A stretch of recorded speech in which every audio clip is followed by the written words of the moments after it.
আজ হচ্ছে 23শে জুলাই। চলে এসেছি সকালবেলায় মন্দিরে পুজো দেওয়ার জন্য। তাই ভাবলাম তোমাদেরকেও একটু মায়ের দর্শন করিয়ে দিই। দিনটা শুরু হোক মায়ের দর্শন করে, সবার যেন দিনটা ভালো কাটে, সঙ্গে আমারও। তো চলো বন্ধুরা, মাকে পুজো দিয়ে দিই, তারপর নয় তোমাদের সঙ্গে কথা বলছি। গুড মর্নিং বন্ধুরা। সকাল সকাল মায়ের মন্দিরে গেছিলাম পুজো দিতে। তো আজকে হচ্ছে একটা বিশেষ দিন। বিশেষ দিনটা কি অবশ্যই তোমাদেরকে জানাবো। তো পুজো দিয়েই কিন্তু আজকে দিনটা শুরু করলাম। তো আগে বাড়ি যাই, তারপর তোমাদের সঙ্গে কথা বলছি। এসেছি বাড়িতে, আর মন্দির কিন্তু একদম ফাঁকা ছিল। যেহেতু সকাল এখন 8:30 বাজে, একদম প্রথম, তো মন্দিরটা সেই জন্য ফাঁকাই পেয়েছি। এই সময়টা সাধারণত ফাঁকাই থাকে। কোনো অকেশন, যেমন যে কোনো অকেশন পড়লে তখনই কিন্তু মন্দিরে একটু ভিড় হয়।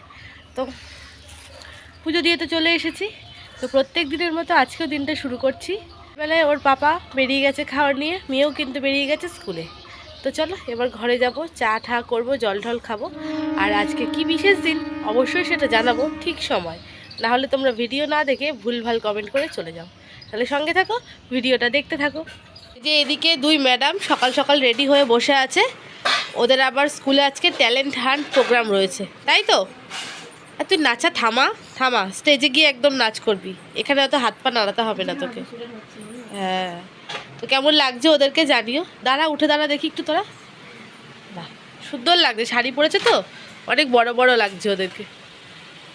রান্না হবে আজকে কাতলা মাছ। দিদিভাই সকাল সকাল কাতলা মাছ ধুয়ে সমস্ত পরিষ্কার করে দিয়েছে।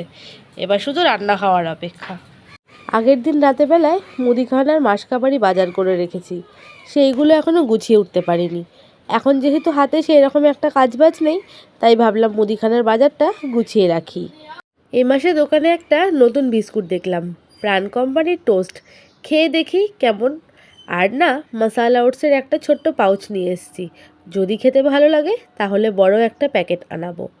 আর নিয়ে এসেছি এই লিভনের হেয়ার সিরামটা। চুলটা না শ্যাম্পু করার পরে কেমন ফ্রিজি হয়ে থাকে, তো ইউজ করে দেখি। আর নিয়ে এসেছি মেয়োনিজ। মেয়ে সবসময় বায়না করে জিটু স্যান্ডউইচ খাবে, তো মেয়োনিজ চিজ দিয়ে করে দিলে না খেতে কিন্তু বেশ ভালোই লাগে। আর সমস্ত বাজার যেটা সাধারণত সবার ঘরে হয়েই থাকে, এই সবই আনা হয়েছে। আর নিয়ে এসেছি এই তাজা কোম্পানির চাটা। এই চা পাতা দিয়ে দুধ চা খেতে কিন্তু বেশ ভালো লাগে। তোমরা যারা খাওনি বন্ধুরা, এই চা পাতা দিয়ে দুধ চা কিন্তু খেয়ে ট্রাই করতে পারো। আর এই হলো আমার শ্যাম্পু, একদম ব্যাগের নিচে রেখে দিয়েছে, চাপ পড়লেই কিন্তু বেরিয়ে যেতে পারে। তো যাই হোক, বাজারপত্র সমস্ত কিছু ঢালা হয়ে গেছে। এবার জায়গার জিনিস জায়গায় রেখে তারপর বাকি কাজে সব হাত দেব। তবে ভেবো না বন্ধুরা যে এই কটা জিনিসে আমাদের মাস চলে যায়। এইখানে শুধু অর্ধেক জিনিস রয়েছে, আরও অর্ধেক আসবে আবার কয়েকদিন পরে। আর এখানে রয়েছে চা খাওয়ার বিস্কিট। তো চলো এইগুলো সমস্ত কিছু আগে গুছিয়ে নিই। চলে এসেছি রান্নাঘরে, এসে রান্নাবান্নাও কিন্তু বসিয়ে দিয়েছি। আর এদিকে সকালে জল খাবো, তার জন্য একটা ওটসের প্যাকেট নিয়ে নিয়েছি। খেয়ে দেখবো আজকে কেমন খেতে। প্যাকেটের গায়ে লেখা ছিল 1 প্যাকেট ওটসের জন্য 200 ml জল দিয়ে হাই ফ্লেমে 3 মিনিট রান্না করতে হবে, তাহলেই কিন্তু রেডি হয়ে যাবে। তো এই যে বানিয়ে নিয়েছি, এক প্লেটে কিন্তু এইটুকু কোয়ান্টিটি হয়েছে। তবে খেতে কিন্তু খারাপ হয়নি, বেশ ভালোই লাগছিল। তো খাওয়া দাওয়া সেরে বাকি কাজকর্মে হাত লাগিয়ে দিলাম। সবজি বাজারও যেহেতু আগের দিন করা হয়েছিল, সেই সমস্ত সবজি কিন্তু এখন গুছিয়ে রাখতে হবে। যেহেতু বর্ষাকাল, তাই সবজিগুলো বাজার থেকে এনে ভালো করে শুকিয়ে তারপর সবজির ডেস্কে ঢোকাচ্ছি। আর পেঁপেটা যে দেখতে পাচ্ছ, এই পেঁপেটা কিন্তু আমাদের বাবার বাড়ির গাছের পেঁপে, মা দিয়েছে। আর এনেছিলাম বেশ কয়েকটা ধনেপাতা। এই ধনেপাতাগুলো যেহেতু বর্ষাকাল পচে যেতে পারে, তাই একটা কাগজের মধ্যে এরকম করে ছড়িয়ে কাগজটা দিয়ে পেঁচিয়ে একটা গার্ডার দিয়ে আটকে কিন্তু রাখতে পারো। তার আগে অবশ্যই ভেতরে যে পচা পাতাগুলো আছে সেইগুলো ফেলে দেবে। এইভাবে যদি ধনেপাতা রাখো তাহলে কিন্তু বেশ কয়েকদিন যাবে আর পচে যাবে না। ধনেপাতার গায়ের জলগুলো কাগজের পাতাটা সোক করে নেবে। তোমরা একবার ট্রাই করতে পারো, এইভাবে ধনেপাতা রাখলে একদমই পচে না। তো গুছিয়ে নিলাম সমস্ত রকম সবজি, আর পেঁপেটাও রেখে দেবো এর মধ্যেই। দেখো স্কুল যাওয়ার জন্য রেডি হয়েছি, আর এদিকে ঝপঝপিয়ে বৃষ্টি শুরু হয়ে গেছে। ঘড়ির কাঁটা তো দাঁড়িয়ে নেই, ভন করে ঘুরছে, কিন্তু এই বৃষ্টির মধ্যে যদি যাই পুরো ভিজে যাব। তবু আর 5 মিনিট দেখবো, টাইম একদমই নেই, লেট হয়ে গেছে। 5 মিনিট দেখবো, যদি টাইম না থাকে বেরিয়ে পড়তে হবে। কিছু করার নেই, ভিজে যেতে হবে। দেখো পুরো বৃষ্টি, ঝপঝপিয়ে বৃষ্টি, মানে এখান থেকে ওটুকু যেতে যেতে পুরো পাটা একদম ভিজে যাবে। কী করবো কী জানি, দেখা যাক। স্কুল থেকে বাড়ি ফেরার রাস্তায় একটা বাড়িতে না কারি পাতা পড়ে। তো এই বাড়িটাতে মনে হয় কেউ থাকে না, বেশ ফাঁকাই থাকে আর জঙ্গলে চারিদিক ঘেরা। তাই কারি পাতার গাছ থেকে টুপ করে আমি ছিঁড়ে নিলাম। দুই একটা রেসিপি বানানোর ইচ্ছা আছে। আমাদের বাড়ির কারি পাতা গাছগুলো তবে ভীষণ ছোট। চলে আসলাম বাড়িতে। আসার সময় কিনে নিয়ে এসেছি 2 কেজি প্যাকেট দুধ আর গোবিন্দভোগ চাল। এইগুলো দিয়ে বানানো হবে পায়েস। তো চলো প্যাকেটগুলো কেটে হাঁড়ির মধ্যে একটু জাল দিয়ে রাখবো। এখন তবে বানাবো না, অনেক কাজকর্ম রয়েছে। দুধটাকে গরম করে রেখে দেবো, সন্ধেবেলায় ইচ্ছা আছে পায়েস তৈরি করব। এখন করতে গেলে অনেকটা সময় লেগে যাবে, আর বাকি কাজকর্মগুলো তাহলে করা হবে না। ছোটোবেলায় মাকে দেখতাম যখনই পায়েস করতো খাঁটি গরুর দুধে কিন্তু পায়েস তৈরি করতো। আর এখন তো খাঁটি গরুর দুধ পাওয়াই যায় না। তো যাই হোক বন্ধুরা, যেটা পেয়েছি সেটা দিয়ে কিন্তু কাজ চালাতে হবে। বসিয়ে দিলাম ওভেনে। নাড়াচাড়া করে একবার ফুটে আসলেই গ্যাসটা অফ করে দেব। এইভাবেই রেখে দেব, বিকেলবেলায় তৈরি করে দেব পায়েস। আজ কি রান্নাবান্না হলো তোমাদের একবার দেখিয়ে দিই। হয়েছে সাদা ভাত, এদিকে করেছি লাল শাক ভাজা, আর করেছি একটা আলু আর সবজি দিয়ে কষা তরকারি, যেটার ওপর থেকে ধনেপাতা দিয়েছি, আর খেতেও কিন্তু অসম্ভব ভালো হয়েছিল। ধনেপাতা দিয়ে মুসুরির ডাল। আর আজকের যেটা স্পেশাল আকর্ষণ সেটা হচ্ছে দই কাতলা। কাতলা মাছ আসলেই আমার মেয়ের আবদার থাকে দই কাতলা করার জন্য। যে রেসিপিটা শেয়ার করেছিলাম ঠিক ওই রকম করেই করতে বলে। গুড ইভিনিং বন্ধুরা, এখন বাজে 7:30। তো দুপুরবেলায় খাওয়া দাওয়া করে একটু রেস্ট নিয়েছিলাম। তো তারপরে মেয়েকে পড়াতে ম্যাডাম চলে এসেছিলো। তো তারপরে আর আমি কোনো রকম ভিডিও করিনি। এখন মেয়েকে ম্যাডাম পড়িয়ে চলে গেছে। এবার চলে যাব রান্নাঘরে। দুপুরবেলায় যে দুধটা গরম করে রেখেছিলাম সেটা দিয়ে এখন পায়েস বানিয়ে নেব।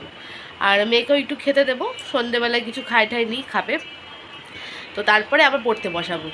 তো চলো তাহলে পায়েসটা তৈরি করে নিই, আর ততক্ষণ মেয়েকে খাবার টাবারও দিয়ে নিই। নাহলে এখন যদি দেরি করি পড়তে বসতে কিন্তু অনেকটাই দেরি করে ফেলবো। বসিয়ে দিয়েছি আবার সেই দুধটা ভালো করে ফুটিয়ে নেব, আর ততক্ষণ চালটাকেও রেডি করে নেব। 2 কেজি দুধের জন্য আমি এখানে 200 গ্রাম চাল নিয়েছি। গোবিন্দভোগের চালটাকে আমি তবে ধোবো না, এরকম ডাইরেক্ট কিন্তু ব্যবহার করব। এর মধ্যে 1 চামচ ঘি দিয়ে চালটাকে ভালো করে মাখিয়ে নেব। এইভাবে দেখতাম আমার মাও করতো, শাশুড়ি মাকেও কিন্তু দেখতাম এইরকমভাবেই করতো। এইভাবে করলে নাকি পায়েসটা খেতে আরও বেশি ভালো লাগে। তো এই যে ঘি দিয়ে মাখিয়ে নিলাম। আর মেয়েকে সন্ধেবেলায় জলখাবার দেবো, তো দেবো আজকে দুধ হরলিক্স। ও এটাই খেতে চাইলো। অন্য সময় অন্য কিছু খায়, তবে আজকে এটাই বললো খাবে। ম্যাডাম পড়িয়ে গেছে, এখন বসে একটু টিভি দেখছে, ততক্ষণ বিস্কুট আর হরলিক্সটা খেয়ে নেবে। তারপর আমারও কাজকর্ম হয়ে গেলে বসে পড়বো পড়াতে। আর ভিডিও করছি দেখে কিন্তু একটু রাগ করছে। ঠিক আছে, ওর রাগের আর কে পরবা করে। তো এদিকে আমার দুধ কিন্তু টকবগিয়ে ফুটে গেছে। চালটাও আমি পায়েসের মধ্যে দিয়ে দেবো। অনেক কাউকে দেখেছি যে বাতাসা আবার মিষ্টি দিয়ে কিন্তু পায়েস তৈরি করে। শুনেছি তাতে নাকি পায়েসের স্বাদ দ্বিগুণ হয়ে যায়। তবে আমি আজকে কিন্তু চিনি দিয়েই করব। তো পায়েসটা কিন্তু আমাদের প্রায় অর্ধেকের বেশি হয়েই গেছে। এর মধ্যে দিয়ে দেবো এলাচ আর তেজপাতা। চালটা কিন্তু অর্ধেক সেদ্ধ প্রায় হয়েই গেছে। এলাচটাকে একটু ক্রাশ করে নিয়েছি, এতে পায়েসের ফ্লেভারটা দারুণ আসে। তো বন্ধুরা, এরপরে কিন্তু চিনিও দিয়ে দিয়েছিলাম, তো তখন আর রেকর্ড করা হয়নি। পায়েস কিন্তু আমাদের একদম রেডি হয়ে গেছে। আর এই হচ্ছে আজকে আমার হাজব্যান্ডের জন্মদিনের মেনু। তেমন কিছুই স্পেশাল করিনি, প্রত্যেক দিনের যা রান্নাবান্না হয় সেইগুলোই কিন্তু করা হয়েছে। শুধু সাজিয়ে গুছিয়ে এক জায়গায় দিয়েছি। এতেও কিন্তু আমি বকা খেয়েছি যে কেন তুমি এই রকম করে আমাকে খেতে দিয়েছো। তো যাই হোক, আমার একটু মনে ইচ্ছা ছিল, সেটাই পুরো করে নিলাম। আর এই হচ্ছে আমার রাতের খাবার। করেছিলাম ছাতুর পরোটা, আর তার সঙ্গে ছিল পায়েস। বন্ধুরা, ঘড়িতে এখন রাত 11:15। কাজকর্ম খাওয়া দাওয়া সমস্ত কিছু শেষ করে আসলাম। রান্নাঘরটা গুছিয়ে রাখলাম যাতে সকালবেলায় উঠে তাড়াতাড়ি ঝটপট কাজ করে সেরে নিতে পারি। ওর বাবাকে তো খাবার তৈরি করে দেওয়ার থাকে, তো সেই জন্য রাতের বেলা পরিষ্কার করে রাখলে সকালবেলায় কিন্তু তাড়াহুড়ো লাগে না, অতটা পরিষ্কার পরিচ্ছন্নভাবে কাজ করতেও ভালো লাগে। তো আজকের বিশেষ দিনটা হলো আজ আমার কর্তামশাইয়ের জন্মদিন। কর্তামশাইয়ের জন্মদিনটা বিশেষ হচ্ছে আমার কাছে, কিন্তু ওর কাছে বিশেষ দিন বলে কিছুই নেই। কারণ হচ্ছে একটাই, 23 তারিখ। এই 23 তারিখে আমাদের শাশুড়ি মা মারা গেছিলেন, 23শে ডিসেম্বর, যেদিনকে আমার জন্মদিন। তো যেহেতু তারিখটা 23, তো সেই জন্য ও আজকের দিনে মানে কিছু করতেই চায় না। ওই যেটুকু পায়েস করেছি থালাটা যেহেতু গুছিয়ে দিয়েছি, তার জন্য আমি ওর কাছে বকা খেয়েছি যে কেন আমাকে এই করে দিয়েছো। রান্নাবান্না কিন্তু কিছুই করিনি, রোজকার সাধারণত যা খাওয়া দাওয়া রান্না ঠিক সেই রকমই করেছি, তা সত্ত্বেও আমি ওর কাছে আজকে বকা খেয়েছি। আগে কেকটা আনতাম, কেক কাটতো, এখন সেটাও আনতে দেয় না। মানে ও চায় যে ওর আজকের দিনটা যেন কিছুই সেলিব্রেট না করি। মানে বিয়ের আগে আজকের দিনে অনেক কিছু অনেক রকমভাবে সেলিব্রেট করতাম, মানে কেক কাটতাম, কত রকম রান্না করতো, শাশুড়ি মা বাজার করতেন যা যা খেতে ভালোবাসে, যেমন ইলিশ মাছ, তারপরে মাটন, সব রান্না হতো।